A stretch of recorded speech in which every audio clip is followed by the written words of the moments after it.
going through recession, there are different ways to go through it. You can go and raise funds and have enough funds. You can also have no team. And I would like to introduce you to John Buckman, who is just sitting here. And he promises his presentation won't suck. That's not me. That's not my slide. That's John's slide. And John is a really low profile. I mean, you're not like a big, you're not PRing yourself enough. I think you should do it, much more. And it's great. And John has managed to create a number of sites, including Magnatune, which is one of them, running with a team of one, right? Which is John.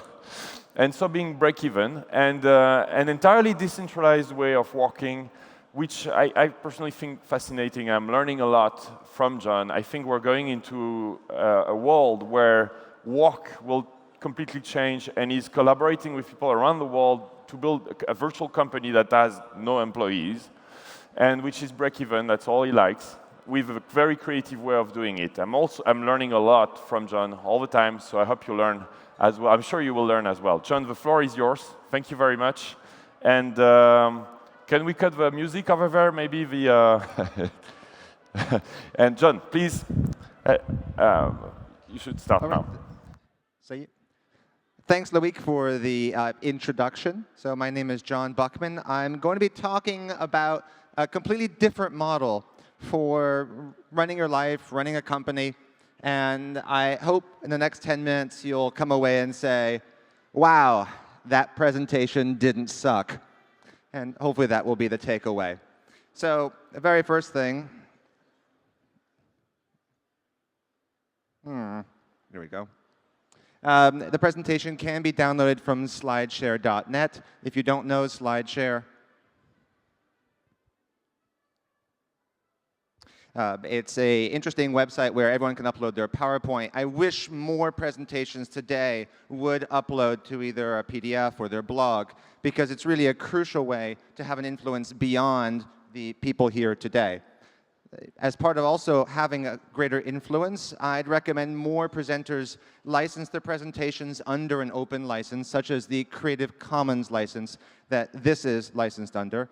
In this case, you are free to download the presentation, remix it, reuse it in whatever way you want. And if you'd like to continue the conversation with me, by all means, send me an email. So this speech is entitled, Employees Suck. And the reason I came up with that title is because I ran a 50-person company for a dozen years, and while it was good at making money, I was miserable.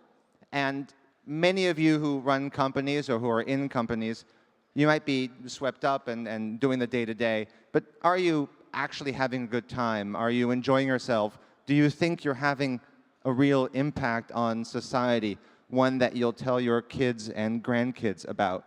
And if not, is that really how you want to spend your time?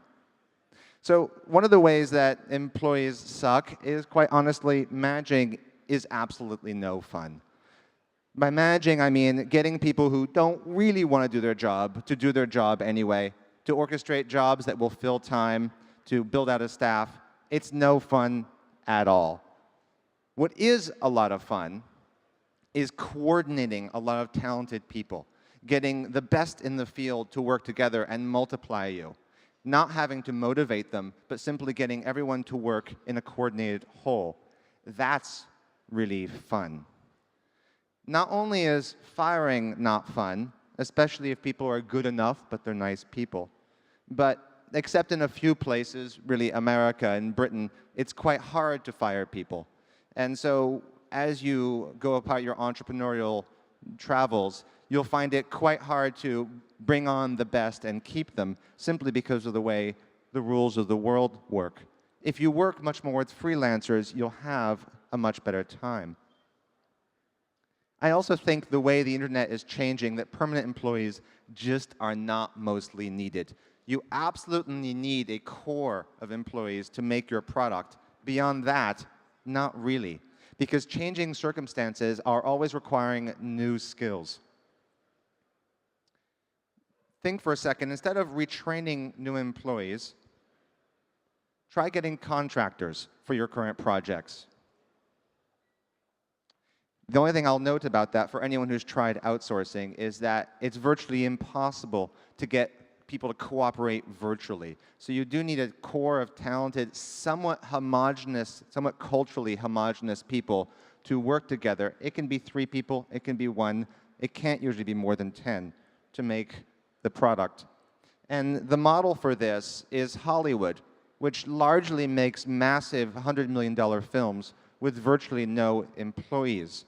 For each film, they decide what is best needed, and they bring that team together for a time, and then everyone disperses. Now, flipping it around a second, for those of you who are employees, you know that it's no fun to have a boss. And one of the reasons is no one can actually work for 8 hours straight. You go to the job, you have to flirt, you have to have lunch, you take some tea, because it's just boring, it's tiring. It's not how our brains actually work.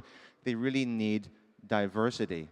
And if you go to work every day, you can feel this life force being drawn out of you on a daily basis. And this is especially true if you're quite talented. The reason this is especially true is if you're quite talented, you probably are worth 10 times more to the company, to the project, than anyone else.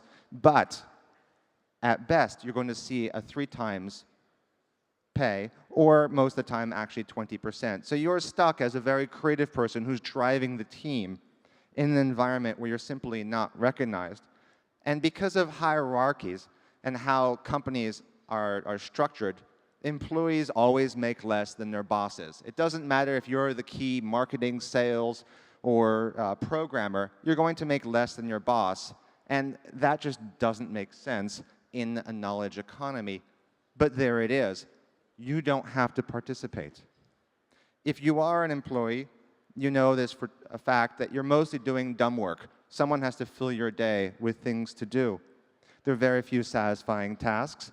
And the incentive is, why should you be clever? Why shouldn't you just put the time in? Why should you do your best work? You're paid by the hour, after all, not for your contribution. And the solution really is to get out of that game. And I know this sounds scary, but that's why Loic invited me here. Instead of selling your time, which isn't really worth much, everyone has time to give, and it's very hard for an employer to evaluate. Instead, make intellectual goods, non-tangible goods, now that the internet is here and has democratized distribution and manufacturing.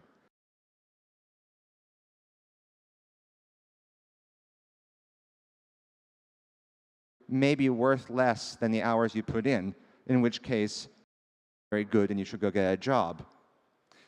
But if you are better than your time, then this is a much better way to go. Forget good enough work. Try to do great work. The reason I'm talking about this is because as I went through my process, and it's maybe a little bit easy for me to say since I did put a decade into a company and came out okay out of it, but I wasn't especially happy with what I was doing, and I felt like the impact I had was minimal in a bigger company. And also, a large company becomes all about making a profit and not so much about making an impact. How do you wake up every day when it's cold and raining and go do your job and feel excited about it? Do you have other goals? For example, are you interested in having children? If so, it's quite hard to do, especially, for example, if you're a woman, it's hard to do the dual career thing. But if you work at home, you have all sorts of other opportunities, and you have alternative schedules. You don't have to ask your boss to pick up your children at 3 o'clock. You just do it, and you work later in the day to cover for it. Do you enjoy learning? Do you really like being challenged and having to acquire new skills? If so, quit your job, because they're not paying you to learn. They're paying you to put hours in. Here are the quick steps, at least that I see, for self-employment. The very first thing is just start thinking of lots of ideas. Start reading science fiction, futurism, start watching TED. Just start writing ideas down. And then this is the crucial step. Do nothing. Don't do anything with those ideas. Just keep thinking of ideas and writing them down. And the reason is that in 3 months, most of those ideas are going to be shit. And it's going to take you at least 3 months, if not 6 to 9 months, to get those ideas together. And too many people jump on the first ideas they have and start doing them, and they shut their brain down, and they stop thinking of other clever things.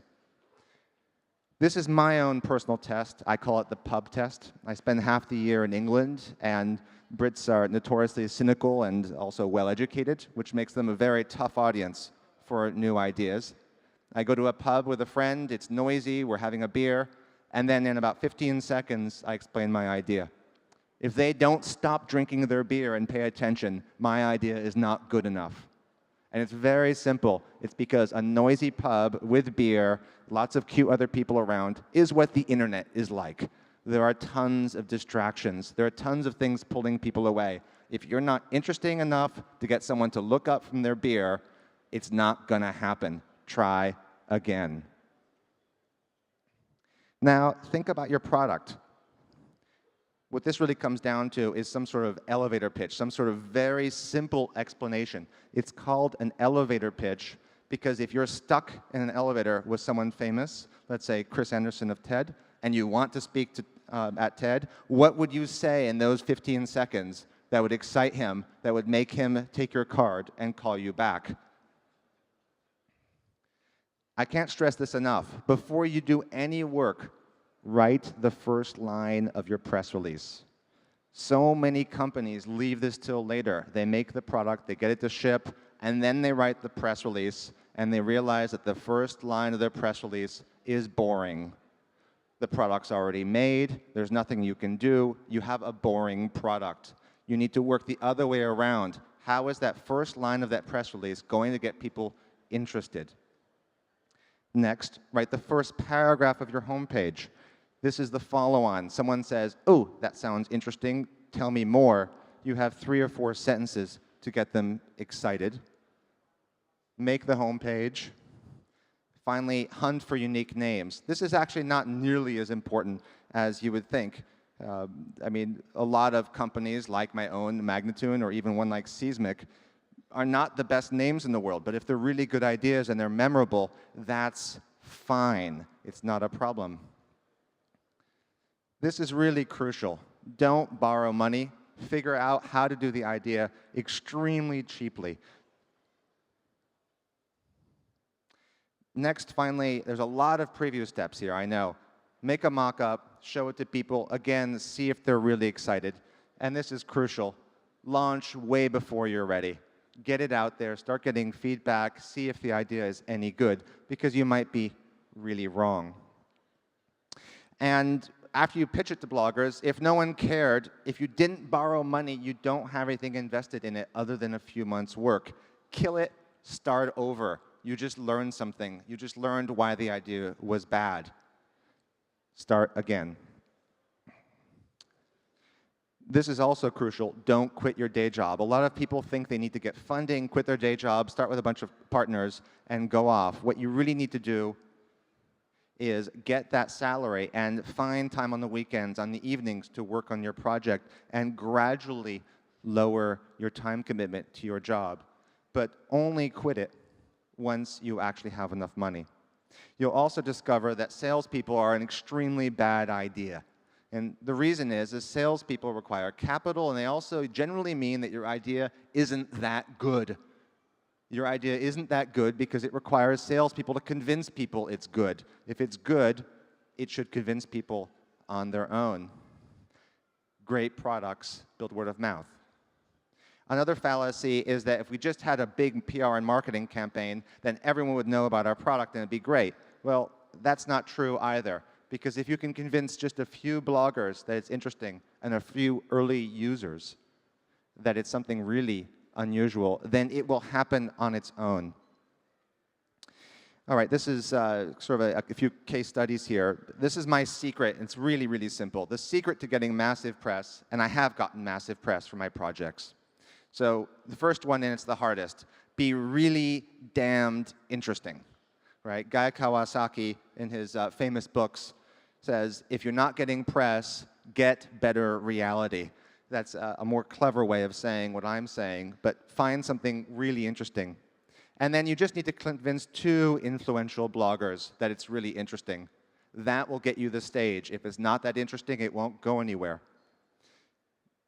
Another secret, this is for traditional print media, is focus on freelancers, not on staff writers. Freelancers will write about small people. Generally, staff writers won't. And the reason is that staff writers get stories from editors, whereas freelancers have to find stories and pitch to the editor.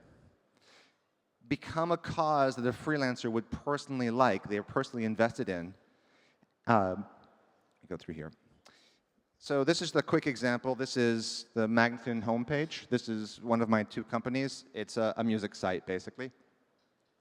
Minus free. Do you mute? Minus free. OK. So this is the flow of things. I first got blogged. I got Creative Commons and Boing Boing to blog, and then the Inquirer, and then everything else happened. Then Fark, Slashdot, USA Today, NPR. This is from each one. In other words, there's a cascade. Each media watches the next media, and it happens automatically. Here are some of the story angles, and you'll have to download this to read this more. But think of as many edgy stories as you can, especially ones that haven't been written about, so that when a journalist contacts you, you can give them something really juicy to think about. Now, I'm a bit over time, so I'm going to skip these here. One thing I will mention about mine is this is the Magnitude homepage. This is my elevator pitch. We are not evil. It's very cute, makes people laugh. And then there's this massive paragraph. What people actually see is we're not evil, blah, blah, blah, blah, blah. And whoops, I didn't follow my own advice. In fact, I didn't know my advice at the time. This is another company I run called Buckman. It's a global book exchange. And it has a much simpler elevator pitch, which I can explain in that way there. OK, some final tips. Those of you who are French, you need to look at dedibox.com. For 30 euros a month, you can have a machine in 100 megabits. It's only available to French people, and it's a wonderful thing. I recommend you use PHP because it's a simple technology. You can hire people cheaply, but don't skimp on graphics. Do everything yourself. And if you're not technical, sorry, you're going to have to be technical. You're going to have to learn technology at some level. Otherwise, it's not going to happen. You're going to have to read a lot of books. You're going to have to learn everything about running a company. But it's going to be a lot of fun. And if it succeeds, you get all the proceeds. And you can't lead people if you don't know how to do their job. Don't borrow money, because if you fail, you can just start again next week. That is all I wanted to say. Thanks very much for listening. Bye-bye. Thank you so much, John. That is, you should really catch John in the corridors. He has such a great advice.